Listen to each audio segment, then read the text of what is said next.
हरे कृष्णा। आप सभी का दिन शुभ और मंगलमय हो। आज सुनिए मार्गशीर्ष मास महात्म्य का 26वां अध्याय।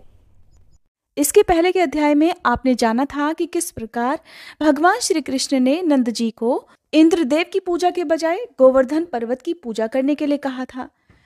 नंद जी ने बदले में जो कुछ भी कहा, उसके बाद जब उनकी बात सुनकर बलराम सहित भगवान कृष्ण भी जोर जोर से हंसने लगे, तो उन्होंने फिर से अपने पिता से कहा कि तात, आज मैंने आपके मुख से बड़ी विचित्र और अद्भुत बात सुनी है। इसका तो कहीं भी निरूपण नहीं किया गया है कि इंद्र से ही वर्षा होती है, क्योंकि ऐसा नंद जी ने अपने लाला को समझाया था कि आज आपके मुख से अपूर्व नीति वचन सुनने को मिला है। सूर्य से जल उत्पन्न होता है, जल से शस्य और वृक्ष उत्पन्न होते हैं और बढ़ते हैं, उनसे अन्न और फल पैदा होता है, और उन अन्नों और फलों से जीवधारी अपना अपना जीवन चलाते हैं, और ईश्वर की इच्छा से ही जल आदि का आविर्भाव होता है, उसमें कोई बाधा नहीं पड़ती। तात, भूत, वर्तमान और भविष्य तथा महान, क्षुद्र और मध्यम जिस कर्म का विधाता ने निरूपण किया है, उसका कौन निवारण कर सकता है। ईश्वर की आज्ञा से ही ब्रह्मा जी ने संपूर्ण चराचर जगत का निर्माण किया है। पहले भोजन की व्यवस्था होती है, उसके बाद जीव प्रकट होता है, और बार बार ऐसा होने से इस नियत व्यवस्था को ही स्वभाव कहते हैं। जिनके आदेश से जगत के प्राण स्वरूप समीरण सदा तीनों लोकों में बहते रहते हैं। उत्तम प्रभा के धाम सूर्य समस्त भूगोल का भ्रमण करते हुए तपा करते हैं, अग्नि जलाती है, मृत्यु समस्त जंतुओं में संचरित होती है, और वृक्ष समय आने पर फल और फूल धारण करते हैं। जिनकी आज्ञा से समुद्र अपने स्थान पर विद्यमान रहने और तत्काल ही नीचे नीचे निमग्न हो जाते हैं, उन परमेश्वर का ही आप भक्तिभाव से भजन कीजिए। इंद्र क्या कर सकता है? और ऐसे परमात्मा के रहते हुए इंद्र की पूजा तो विडंबना मात्र है। नारद, ऐसा कहकर श्री कृष्ण मौन हो गए। उस समय सभा में बैठे हुए महर्षियों ने भगवान की भूरी भूरी प्रशंसा की।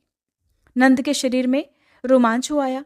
वे हर्ष से भरकर सभा में बैठे बैठे नेत्रों से ही आंसू बहाने लगे। मनुष्य अगर अपने पुत्रों से पराजित हो तो वे आनंदित ही होते हैं। श्री कृष्ण की आज्ञा मानकर फिर नंद जी ने स्वस्ति वाचन किया, और फिर एक एक करके सभी ब्राह्मणों और मुनियों का वरण किया, उनका आदर सत्कार किया।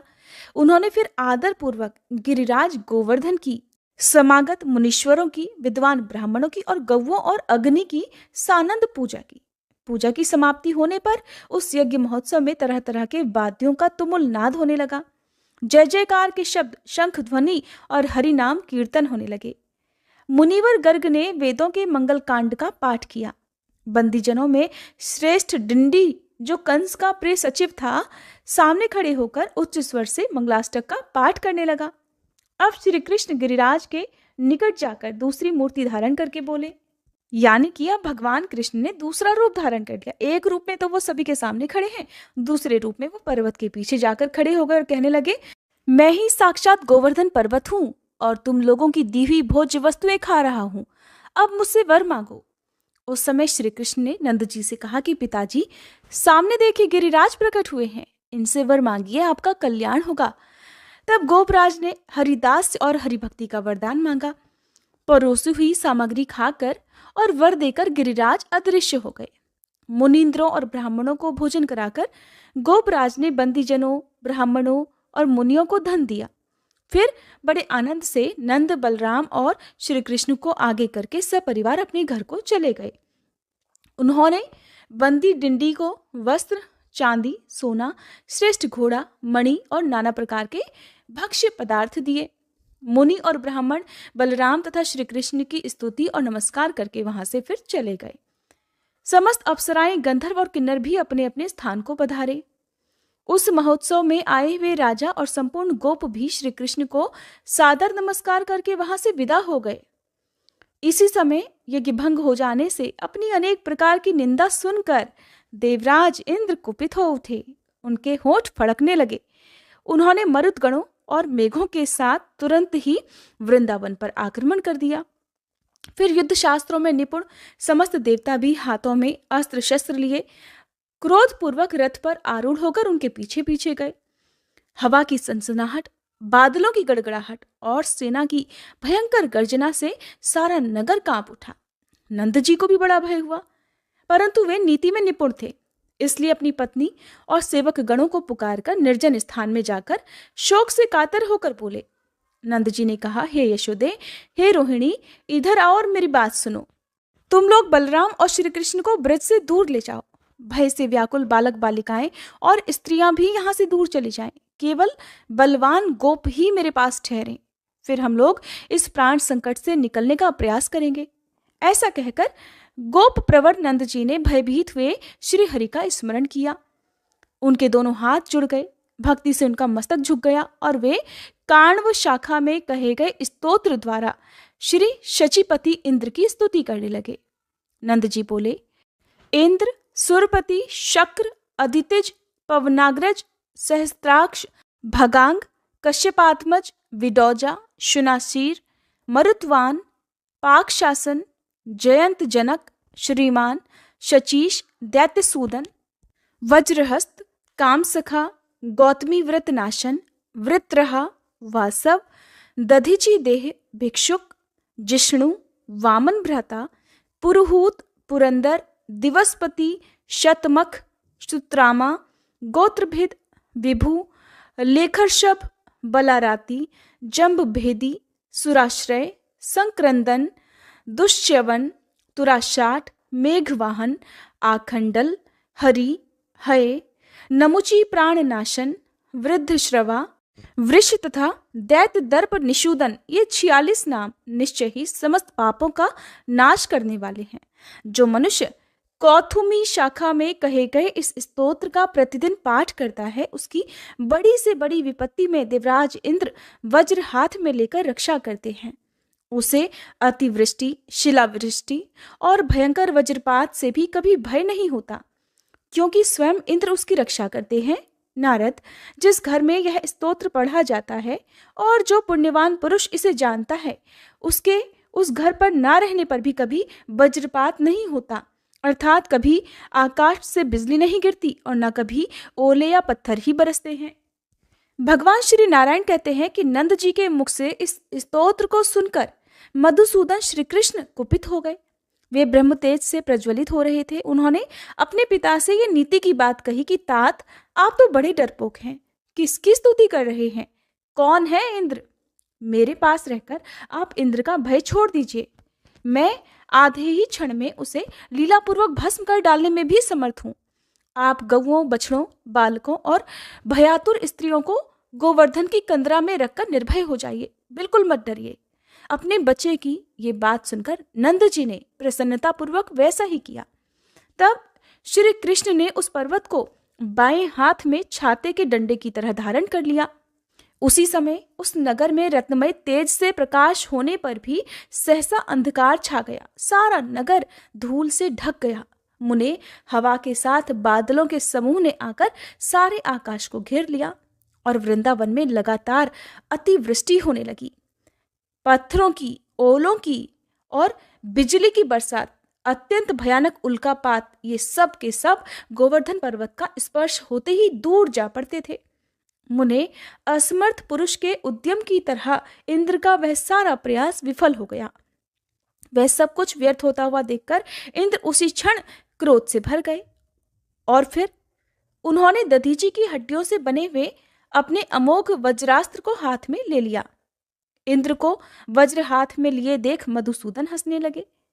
उन्होंने इंद्र के हाथ सहित अत्यंत दारुण वज्र को ही स्तंभित कर दिया, अर्थात उसे स्तंभ की तरह स्थिर कर दिया। इतना ही नहीं, उन सर्वव्यापी परमात्मा ने देवगणों सहित मेघ को भी स्तब्ध कर दिया।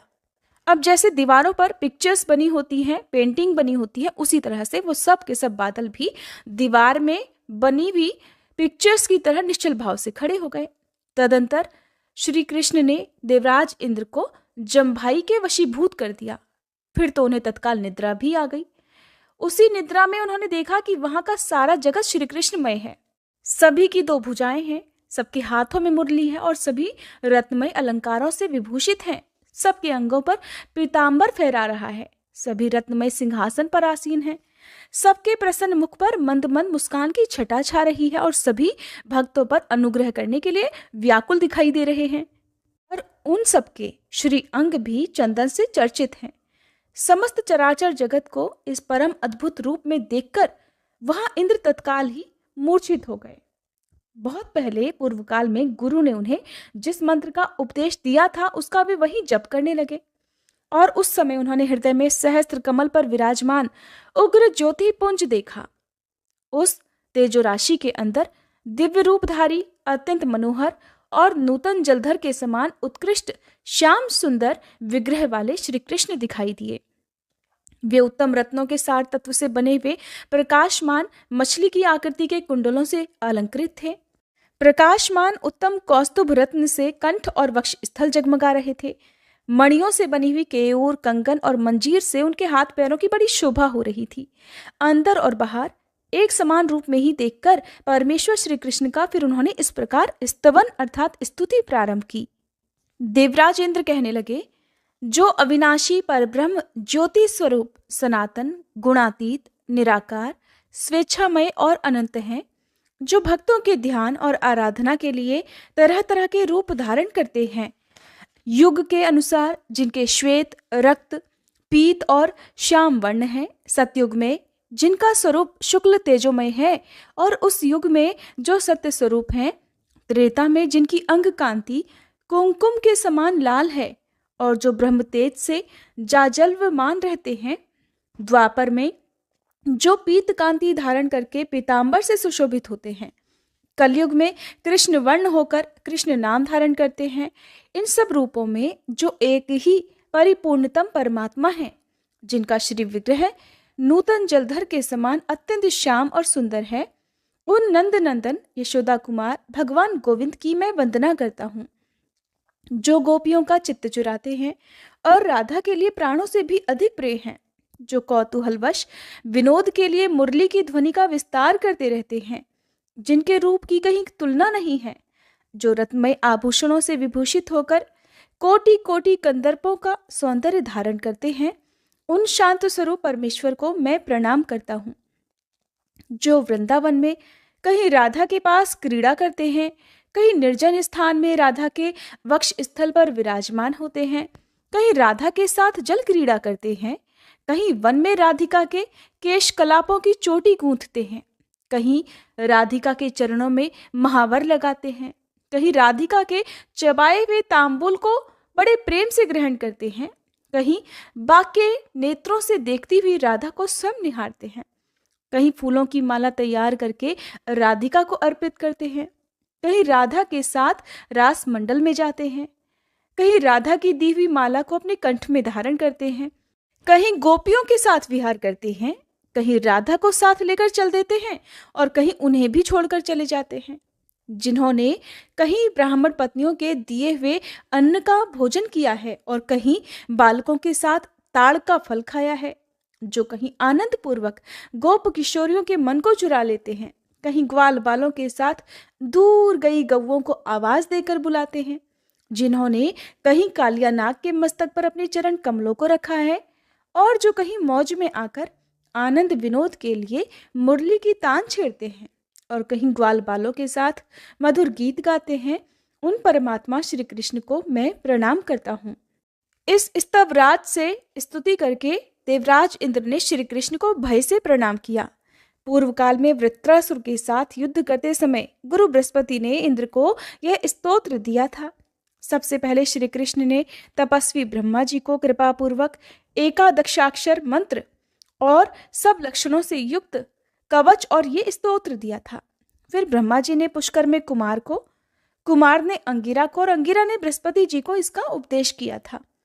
इंद्र द्वारा किए गए इस स्तोत्र का जो भी प्रतिदिन भक्ति पूर्वक पाठ करता है, वो इस लोक में श्री कृष्ण की सुदृढ़ भक्ति और अंत में निश्चय ही उनका दास से सुख प्राप्त कर लेता है। जन्म, मृत्यु, जरा, व्याधि और शोक से मुक्ति पा लेता है और स्वप्न में भी कभी यमदूत और यमलोक को नहीं देखता। भगवान नारायण कहते हैं, इंद्र का वचन सुनकर भगवान लक्ष्मी निवास प्रसन्न हो गए और उन्होंने प्रेम पूर्वक उन्हें वरदान देकर उस पर्वत को वहां स्थापित कर दिया। श्री कृष्ण को प्रणाम करके इंद्र अपने गणों के साथ चले गए। फिर गुफा में छुपे हुए लोग वहां से निकलकर अपने अपने घर को चले गए। उन सब ने श्री कृष्ण को परिपूर्णतम परमात्मा माना। ब्रजवासियों को आगे करके श्री कृष्ण अपने घर को गए। नंद जी के संपूर्ण अंगों में रोमांच हुआ, उनकी नेत्रों में भक्ति के आंसू भर आए और उन्होंने सनातन पूर्ण ब्रह्म स्वरूप अपने उस पुत्र का इस प्रकार स्तवन किया। नंद जी बोले, जो ब्राह्मणों के हितकारी, गौओं और ब्राह्मणों के हितैषी और समस्त संसार का भला करने वाले हैं, उन सच्चिदानंदमय गोविंद देव को बारंबार नमस्कार है। प्रभु, आप ब्राह्मणों का प्रिय करने वाले देवता हैं, स्वयं ही ब्रह्म और परमात्मा है, आपको नमस्कार है। आप अनंत कोटि ब्रह्मांड धामों के भी धाम हैं, आपको सादर नमस्कार है। आप मत्स्य आदि रूपों के जीवन और साक्षी हैं, आप निर्लिप्त, निर्गुण और निराकार परमात्मा को नमस्कार है। अत्यंत सूक्ष्म स्वरूपधारी होने के कारण आप योगियों के भी ध्यान में नहीं आते हैं। ब्रह्मा, विष्णु और महेश भी आपकी वंदना करते हैं। आप नित्य स्वरूप परमात्मा को नमस्कार है। ऐसा कहकर नंद जी श्री कृष्ण के सामने भक्ति भाव से खड़े हो गए। तब प्रसन्न हुए श्री कृष्ण ने उन्हें मनोवांछित वर दिया। इस प्रकार नंद जी द्वारा किए गए स्तोत्र का जो भक्ति भाव से हर दिन पाठ करता है, वह शीघ्र ही श्री कृष्ण की सुदृढ़ भक्ति और दास्य भाव प्राप्त कर लेता है। जब द्रोण नामक वसु ने अपनी पत्नी धरा के साथ तीर्थ में तपस्या की, तब ब्रह्मा जी ने उन्हें ये परम दुर्लभ स्तोत्र प्रदान किया था। सौभरी मुनि ने पुष्कर में संतुष्ट होकर ब्रह्मा जी को श्री हरि का षडक्षर मंत्र और सर्वरक्षण कवच प्रदान किया था। वही कवच, वही स्तोत्र और वही परम दुर्लभ मंत्र ब्रह्मा जी के अंशभूत गर्ग मुनि ने तपस्या में लगे हुए नंद जी को दिया था। पूर्व काल में जिसके लिए जो मंत्र, स्तोत्र, कवच, इष्टदेव, गुरु और विद्या प्राप्त होती है, वह पुरुष उस मंत्र आदि तथा विद्या को निश्चय ही नहीं छोड़ता है। इस प्रकार ये श्री कृष्ण का अद्भुत आख्यान और स्तोत्र कहा गया, जो सुखद, मोक्षप्रद और सब साधनों का सारभूत तथा भवबंधन को छुटकारा दिलाने वाला है। हरे कृष्णा। आज का अध्याय समाप्त हुआ।